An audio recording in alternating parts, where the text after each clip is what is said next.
And in the 80s, I had this sighting, I guess, that the market was overbuilt. There was a bubble. And so I took my philosophy of selling fine antiques and moved it to real estate. Interesting. And it became very successful. Yeah. And just at that time, in '88, we suffered that recession, the beginning of the recession, and the builders and the banks were crying for someone like me that could handle their assets in a fashion that was upbeat, upscale, and not distress. Yeah. And so I started what was called the non-distress format of auctioning real estate. But originally, real estate was sold through auction. And we got away from that. Traditional brokerage took over. Auctions became a secondary way of selling real estate. And the last resort. I always felt as though it should be the first resort. We just did a property in Ellicott City. First resort. The guy called us, and the realtor called us, because we mostly work with real estate agents. And he said, I don't want to list the property. I want to go right to auction, which we did. And we established a new record for Howard County 2 weeks ago. And it's no different than you taking a Van Gogh and selling a Van Gogh. How would you sell it? You wouldn't sell it privately. You'd sell it through an auction. And certainly you wouldn't just use any auctioneer. You would use the best auction facility or company that's in the business.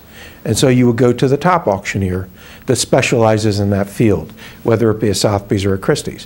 When people think about high-end real estate, they think about DeCaro, because I've been doing it for 35 years. It's a more aggressive marketing program than traditional real estate. Our approach allows you to monopolize the market.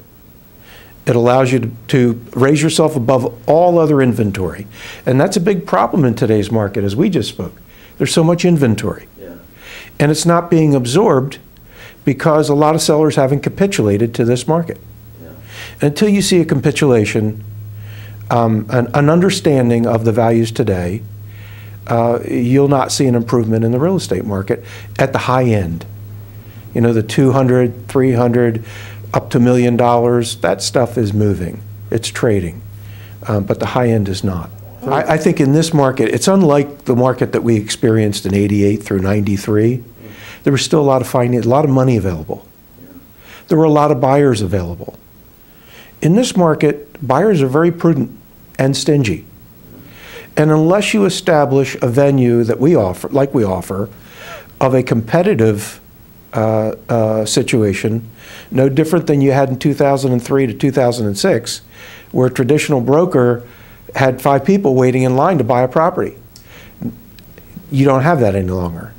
And so the only way you create that and you position yourself for that is to do an accelerated marketing program. Probably a half to 2/3 of our auctions sell before the auction. Because what you've done is you've identified prospects that want the property, and then you've created that lack of control, can I say? Yeah. At an auction, you don't have control what's going to happen. Yeah. Before the auction, you do. Yeah. And so you can negotiate before the auction. The whole key is identifying the buyer, getting them to come out and see the property. Once you do that, then you're halfway there. We don't handle auctions with reserves normally. In this marketplace, reserves just aren't working. In a great market in 2003 or 4, yes, you could put reserves on a property and you'd still get buyers. But in this market, traditional brokerage has a reserve. If you're going to shift from traditional brokerage to the auction venue, you need to leave that reserve behind. It hasn't worked. And so you're taking a more aggressive approach to the sale of your real estate or any asset. Yeah. When I talk to a lot of real estate agents, they're frustrated. Their sellers are calling them almost every day. What are you doing for me? Yeah. Why aren't you advertising? Well, if you are advertising, why aren't we getting buyers? The traditional method is broken. And it's because of this marketplace. At one time, the traditional method worked. because really all you need to do is know how to write a contract. Today, that's not the case. It's so much, there's so much more to it. And again, I say that you have, as a seller in this market, you have to be extremely aggressive if you want your property sold. And that doesn't mean aggressive in that you're discounting your property. That means aggressive in your approach. If you take an aggressive approach, as what we have to offer, you're going to have successful results. Now, obviously, there is something that always affects a sale, whether it's location, whether it's the status of the property, the amount of work that needs to be done to the property. There's always something, and buyers at an auction are going to discount based on that. And so we see that in a property like our Severna Park property. You know, we had 1,300 people through in 3 weekends. Is that amazing?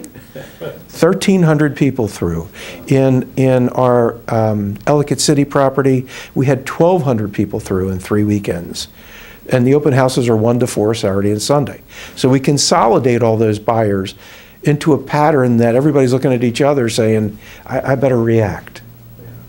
So again, that's the effectiveness of this more aggressive approach, that it brings buyers to the table, or potential buyers.